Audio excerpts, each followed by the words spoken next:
This is Cerebral Cinema. Movies of the mind. Most Saturdays at this time, we spend an exciting half hour of adventure and action with America's public hero #1, Hopalong Cassidy. Well, even two-fisted cowboys take summer vacations when they can, and Hoppy is no exception. Hopalong and Topper will be back with us riding the CBS air trails again 9 weeks from tonight, September 22nd. Get this and get it straight. Crime is a sucker's road, and those who travel it wind up in the gut of the prison of the grave. There's no other end, but they never learn. From the pen of Raymond Chandler, outstanding author of crime fiction, comes his most famous character in The Adventures of Philip Marlowe.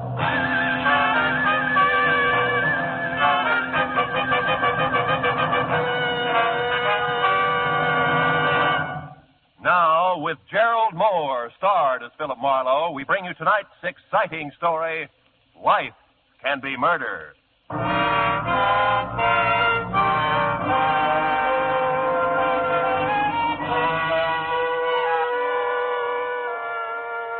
sign in the half-light above the entrance reads, Belle's Trifle Inn. If you say it fast enough, you may be right. It's authentic English script, and it hangs over the door of an authentic English restaurant just south of the authentic Sunset Strip, owned and boss-headed by Belle Smithers. Inside, from the paneling to the prime rib, from the Welsh rabbit to the dartboard at one end of the bar, it's the Union Jack all the way. And it figures. Belle's authentic, too. 100% pure. Nebraska. I always sit at the bar. Marlowe, you old dog, you've been neglecting me. Yeah, well, I've tried to stay away from you, honey, but I can't. You're bigger than both of us. Oh, you and your palaver. Yeah, me and what you said. You want a drink, honey? Yeah, but make it with your own light hand for a change, will you? I'm tired of walking out of here on my knees. Just an ounce? The water will float it. Okay, honey, it's your poison. And my stomach lining. Hey, looks like most of the regulars are here, huh? Not sure they get tired of looking at the same old faces. I can stand it as long as they can. No, Marlowe, I kind of like it. Clubby this way. You get a few people who just come in to see what a lady barkeep's like, but most of them are just regular folks, you know, real people who like the food. And drink, huh, Belle? Oh, yeah, sure. Sometimes I forget. I get all carried away working my jaw. Cheers, baby. Yeah, thanks, honey. Oh. You know, sometimes you forget a lot of things, I think, like teaching school in, where was it, Nebraska? Ogallala. That name don't stick with you worth a darn, does it? Ogallala. Yeah. Does that mean anything? Oh, it does to the folks back there. County, see the Keys County. It's right there on the South Platte River. That's just south of the North Platte River. Yeah, well, that's a nice arrangement. No, Marlowe, that's one thing I'll never forget, teaching school back there in Ogallala. I declare if I hadn't done that, I wouldn't be doing this now. You see, these rich cattle folks, they come through from Cheyenne, and what have they got but a 13-year-old shaver? And where are they going with the shaver but England, and what do they need but a tutor? And who do they draw but me? Right out of 10th grade social studies at Ogallala High School. Now, I got a feeling you've heard this song before. Yeah, just a few thousand times, Belle, but don't worry, I like it. Matter of fact... Excuse me, Mrs. Smithers. Oh, call me Belle, honey. What can I do for you? Oh, well, the young lady said you kept the dart at the bar. For the dart board? Uh-huh. Yeah, sure, I do. Well, it is all right throwing darts, isn't it? I'm waiting for someone, and I thought It's perfectly all right, honey. Just make yourself at home. There you are. Thank you. Oh, I hope I didn't bother you. Oh, I'm so glad you did. In fact, if you want to build a house, I'd like that, too. Well, thank you. For the dart. Hey, Belle, that red hair, the green eyes. No, You get that? Marlowe, you and your... Don't say it. Just pour me another palaver and water. If you don't beat all, I declare... Look out, Marlowe! Oh. Bullseye! Oh. She made it, Marlowe. Why, your head was right in front of the target, and she still made it. Yeah, well, I'm very happy for Oh, I her. hope I didn't frighten you. I had no idea your head was in the way. Neither did my head. As long as it's you. Oh, look, I'm really sorry. Sorry? Why, we haven't had a bullseye all week. That rates a drink and dinner on the house. Belle. For two, of course. A Belle girl. Right now. Tonight. Come again. Where's Marlowe here, naturally? That's my girl. The red hair and green eyes smile. A nice smile went along with the gag. We toasted her throwing on, my head, and Belle's solid sense of judgment in putting the dartboard at head level at one end of the bar. By the time we moved to a table for two, I knew her name was Monty Carr. Before dinner was over, I had a pretty good idea that everything about her was all right with me. Hey, Marnie, you got that look again. Oh, really? Which one? The dark one. Happens every time you look toward the door. Oh, yes, I expect it does. You see, I'm not exactly a free agent. Oh? Someone brought me here. Said he'd be back. Ah. Think he'll object to our little party, is that it? No, not really. I guess I hope he doesn't come back. I hope so, too. Tell me, can I play 20 questions? I'd rather you didn't. Okay. You know, I really feel pretty silly. It's so easy being with you. No. Like I've known you a long time, and I practically picked you up. You know, I've never done a thing like that in my life. Yeah, well, Belle picked us both up. I wouldn't worry about it. I don't think you even heard me. It's very important to me that you know I've never picked anyone up. Sure. I believe you. You know what I mean, then? Mm-hmm. It's like I'm doing something wrong and I should feel guilty about it. But I don't. Oh, dear. I'm not making any sense at all, am I? Look, why don't you just forget about it, huh? You said you felt easy with me. That's enough, isn't it? Yes, that's enough. Well, I guess I really think I should go now. Oh, Belle will never forgive you for not finishing the trifle. There's house specialty, you know. Well, maybe I'll come back sometime. I'll eat a double order. Ah. Will you let me take you home? Oh, I don't know. It'll be all right, Marnie. Very all right. Well, Can I take you home? yes. Yes, you can. Good girl. We'll stop by the bar and slip Belle the grip, and then we'll be on our way, huh? Yes, I do want to thank And you. who do they draw but me, right out of 10th grade social studies at Ogallala High School? Yeah, you told me, Belle. Great story. You ought to change it a little, Belle, just for listener interest. Hiya, Matthews. Oh, hello, Phil. What brings you up? Miss Carr, Lieutenant Matthews. How do you do? Car. Great dinner, Belle. Dinner bell. Oh, I lost my head. Honestly, Marlowe, I declare you say the darndest thing. Yeah, I'm a regular yeah. It was a very nice dinner, Belle. Thank you. My pleasure, honey. You come again. She will. Night off, Matthews? Yeah, so far. Hey, you two have a drink with Well, me? I think the young lady's anxious to go home. Oh, I'm afraid I'm taking Phil out of his way, Lieutenant, but Bedford Drive isn't too far. Maybe he could Now, come wait a back. minute. I'll make my own arrangements. I know some lovely folks on Bedford. The Dickinson, 600 block. Do you know them? No, I don't. I'm north of there, 2470. Oh. Yeah, well, we'll see you, huh? Night, Belle, Matthews. Good night. It's nice to meet you both. Yeah, Good good night. night.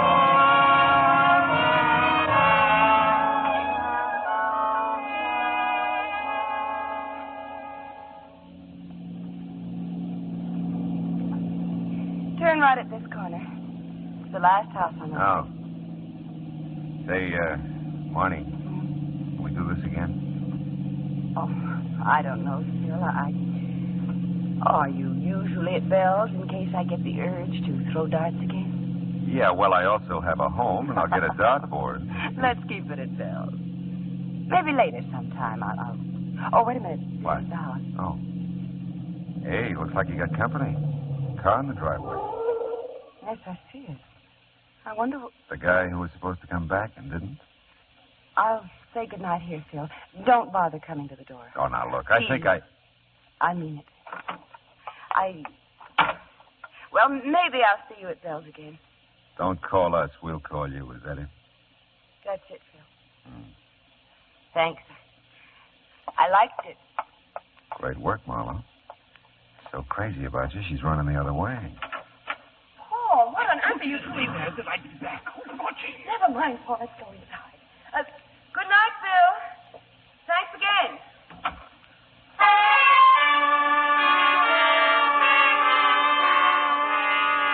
It wasn't ideal the way the evening ended. Not the way I'd planned it, but then how could you plan an evening like that? Girl meets darts, girl throws darts, girl meets boy. Didn't make much sense, but it didn't have to. It was a nice evening. Short, but nice. Monty Carr was a nice girl. And I decided to leave it at that. Nice girl. It was straight up 11 o'clock when I got home. I thought about the red hair and the green eyes for several pleasant minutes, and then I went to bed, to sleep. Perchance to dream. Oh, well.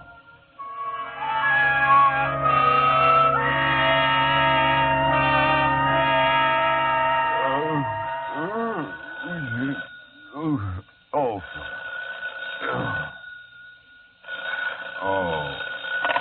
Hello. Matthews, Phil. Yeah. That girl you were with last night, where was it she lived? Where did she live? Yeah. Look, it's not even 8 o'clock in the morning. You're asking. Take it easy, Phil.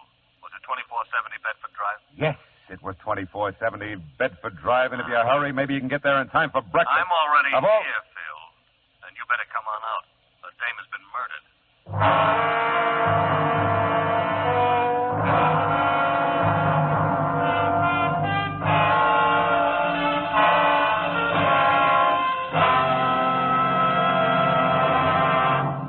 In just a moment, we will return to the second act of Philip Marlowe. But first, so you think this old world of ours is fresh out of miracles?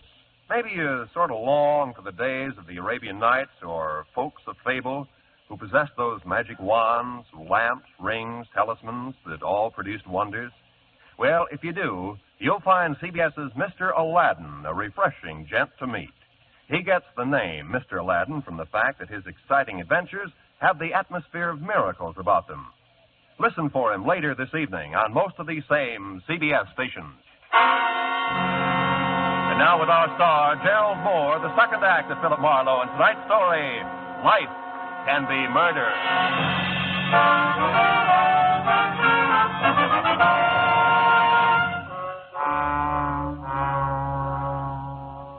All the way to Beverly Hills, I tried hard to see the face of the guy in the doorway the night before. Paul, Monty had called him. But it was no use. You can't remember a face you never saw. And the car in the driveway when I took her home, a Chevy Coupe, gray, two-door, 49 or 50. There are millions of them. It had been blue and bright with stars the night before. The morning was hazy, overcast. And so was I. Matthews met me at the door. Come on in, Phil. Sure. Tell me, how long you known her? Last night. You sure? I'm sure. Any idea what happened? Oh, yeah. Someone was looting the place. The back door was jimmied and some stuff missing. This dame must have interrupted it and got herself killed. Where is she? But the corpse? Yes, the corpse. In here.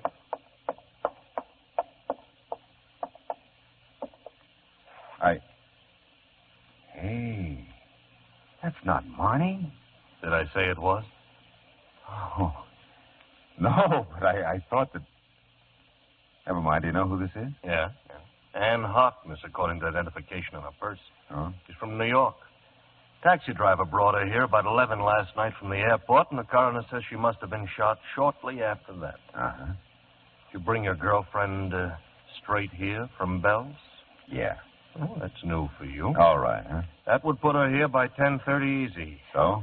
So the taxi driver says a red-headed gal answered the door and let the Harkness woman in. That doesn't prove a thing. No, it doesn't. I'd like to talk to her, though, Phil. You know where she lives? Well, she lives here, doesn't she? No. House belongs to Mr. and Mrs. Orville Edwards. They're out of town. They got called to Chicago yesterday with a death in the family. Oh? And the neighbors don't know anything about this Miss Carr, was it? Yeah, Monty Carr. Yeah. Well, I got a call into Chicago for the Edwardses. They ought to clear it up. Mm-hmm. Got something here, Lieutenant. Oh, hello, Mr. Marlowe. Hiya, Mooney. Yeah, what do you got, Sergeant? Well, this address book. Phone numbers from the phone desk in the hall. Nobody named Carr listed, though. Okay. This note might be something from the big bedroom upstairs, front of the house. Oh, let's see. It's signed Monty, Phil. It is? Yeah. Let me have a look. Yeah. Dear Mrs. Edwards, thanks for the lovely remembrance. You're very thoughtful. I'll tell Miss Harkness to make herself at home. Yeah, whatever that means. I'll keep looking around, Lieutenant. Do that, Mooney, huh? Well, as soon as the Chicago call comes through, we'll get our hooks into something. Look, Matthews, you mind if I look around? No, help yourself. You got any ideas? Yeah. I don't think Monty had anything to do with it, and I don't know where she lives. Okay. Okay, Phil. Only leave the note with me, huh? I looked around and tried to figure things that didn't figure. Monty didn't live here, but she knew the Edwards. That is, she knew Mrs. Edwards, and she addressed her as Mrs. Edwards and signed herself Marnie. Maid, maybe, huh? Paul could have been anybody. And I wanted to find Marnie before I took up the matter of Paul with Matthews. Upstairs, by the phone in the master bedroom, I found something Sergeant Mooney had overlooked. Another address book, smaller, with phone numbers. I flipped through it. There was nothing under C for Carr, but under M for Marnie, there was a Crestview number, but no address. I decided to take the book with me. Oh, you still here, Phil? Yeah, just leaving. Oh, look, hey. What? About that Carr girl. Yeah? She may be the sweetest kid in town, and she may be a killer. You never know. Thanks for the tip. And, I didn't call you to get in my way, Phil. If I find her, I'll tell you. Fair enough? Yeah, fair enough. Just don't get lost finding her.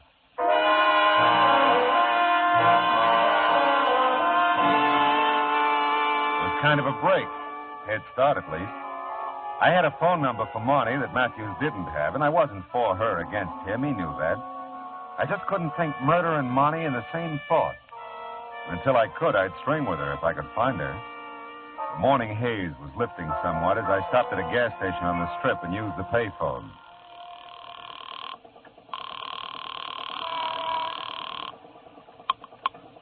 Mr. Felix's, good morning. What'd you say this was? This is Mr. Felix's beauty salon. Oh, is Marnie there, please? I'm sorry. Miss Marnie's not in today. Can someone else help you? Oh, no, Look, would you be kind enough to give me a home phone? I'm sorry, sir. We're not allowed to give out phone numbers. Oh, but I'm an old... It doesn't matter who you are. I can't give you her number. Okay, thanks.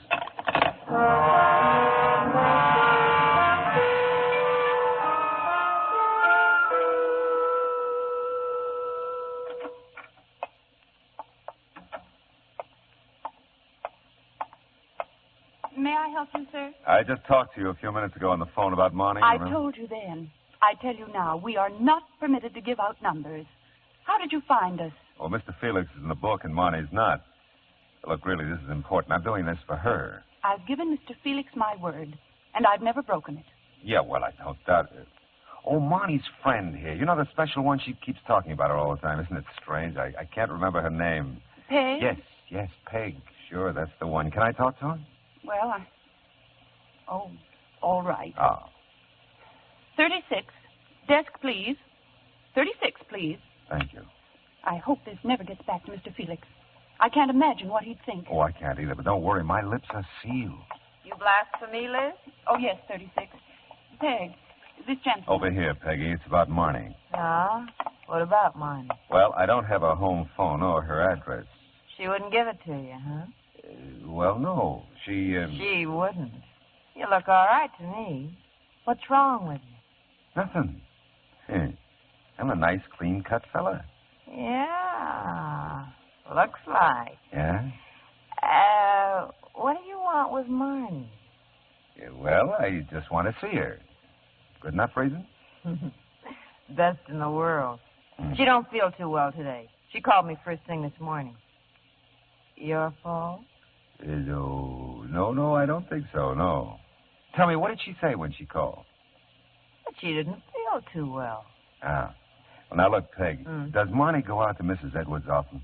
Just when she's called to do her hair. Mm-hmm. Good enough reason? Best in the world. Do I get that phone number? Ridgely 0040. 0040. Yeah. And that's 1637 North Vermont, apartment B. Ridgely 0040, 1637 North Vermont, apartment B, Yeah. huh? And walk softly by A. That's the landlady. Yeah, well, I'll remember. Thanks, Peggy. And if you don't find her, come back. I'll give you mine.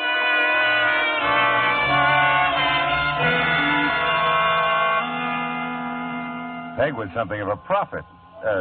among other things. Well, there was no answer to my knock at 1637 North Vermont, Apartment B, and no answer to the phone call I placed in the lobby. So I quit walking softly by Apartment A, knocked there, and the doorway was suddenly filled with a solid block of granite. Yes, I'm a landlady, but if she don't answer the door, it makes sense to me. She ain't in. Well, have you seen her this morning? Ain't seen her since she went to work yesterday morning. Ain't seen him either. Her husband? Husband? Young man, even if I knew, I wouldn't tell you.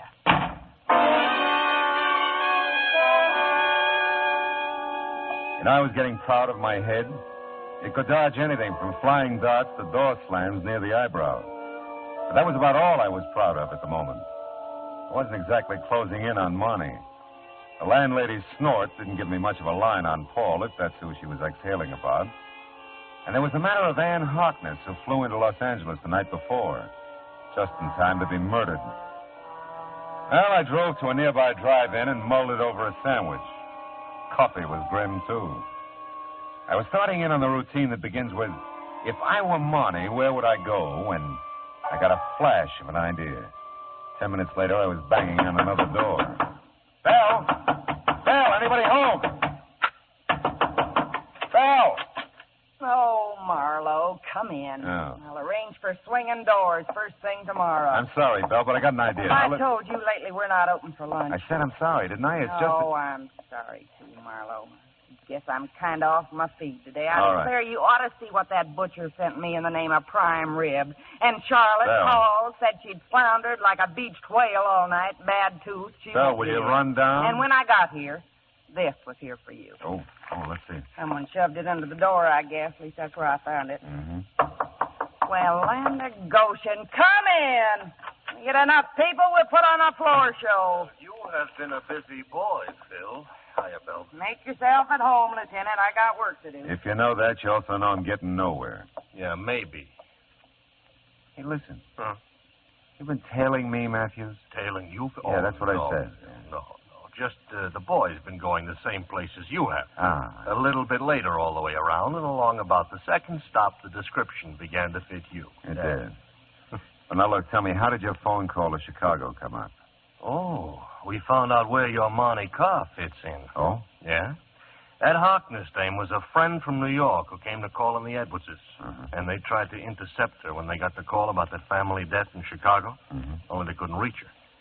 Now, your Monty told Mrs. Edwards she'd stick around the house and wait for the Harkness dame. Is that all? Well, they described some of the stuff that might be missing. We checked, and it is. It is, huh? Yeah. Tell me, how do you figure Monty by now? How can I figure her, Phil? She's missing. Yeah. Yeah. She is missing, isn't she, Phil? I said if I found her, I'd tell you. You remember? Oh, yes. I remember, Phil. I just want to make sure you do.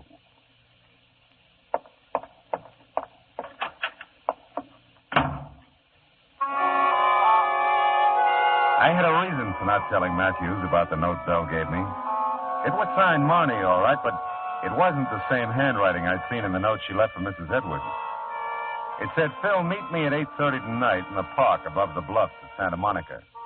That was all. Except 8:30 was like 6 hours away. And it's just dark here at 8:30. And a fella can get killed keeping that kind of an appointment.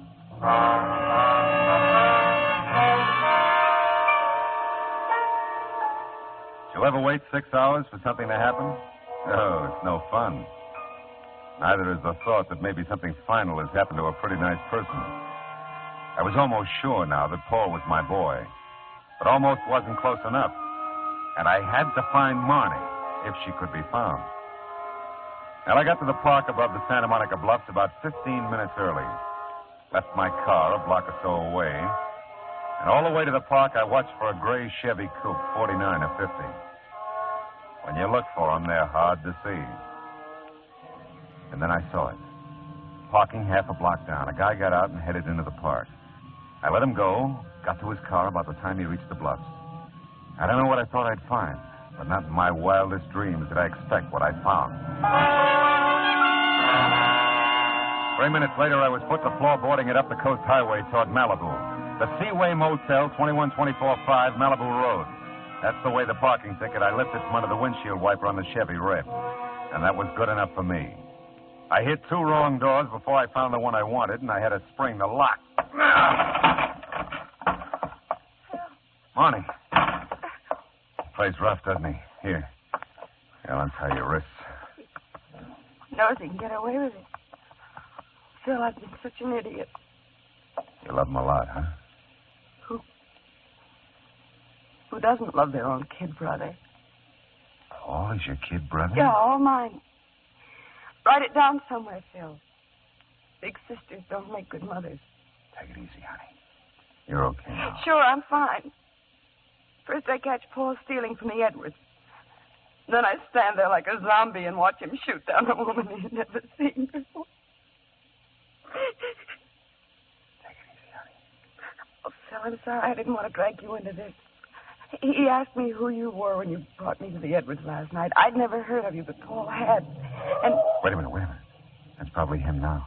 Be careful, Phil. He's crazy. I'll be ready for him. Right behind the door. Your bright boyfriend stood me up. We got to get out of here. Oh, Hey, what is this? You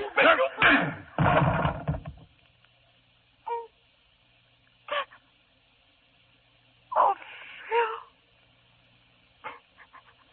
He's just a kid. Yeah. Just a kid.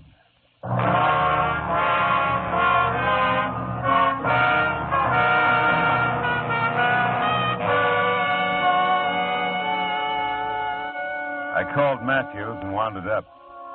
Everything checked, everything balanced. Paul cried like the baby he was and blabbed his head off when he came to. Monty just cried.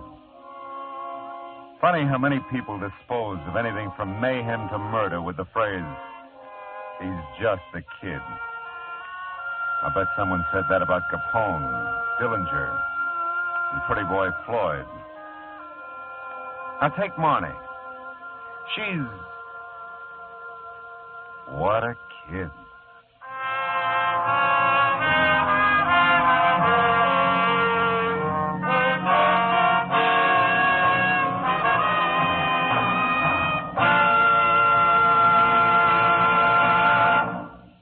The Adventures of Philip Marlowe, bringing you Raymond Chandler's most famous character, star Gerald Moore, are produced and directed by Norman MacDonald and written for radio by Kathleen Height. Featured in the cast were Virginia Gregg and Joan Banks, with Paul Dubov, Jim Nusser, June Whitley, Shirley Mitchell, and Marjorie Bennett. Detective Lieutenant Matthews was played by Larry Dobkin. Gerald Moore may soon be seen in the Santana production, Sirocco.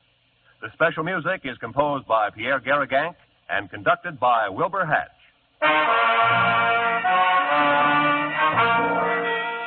Be sure to listen again next week at the same time when Philip Marlowe says...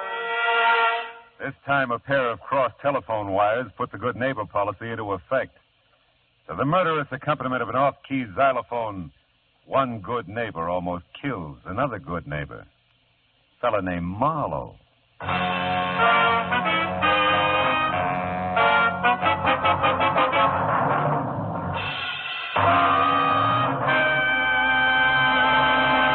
Cerebral Cinema hopes you have enjoyed this movie of the mind.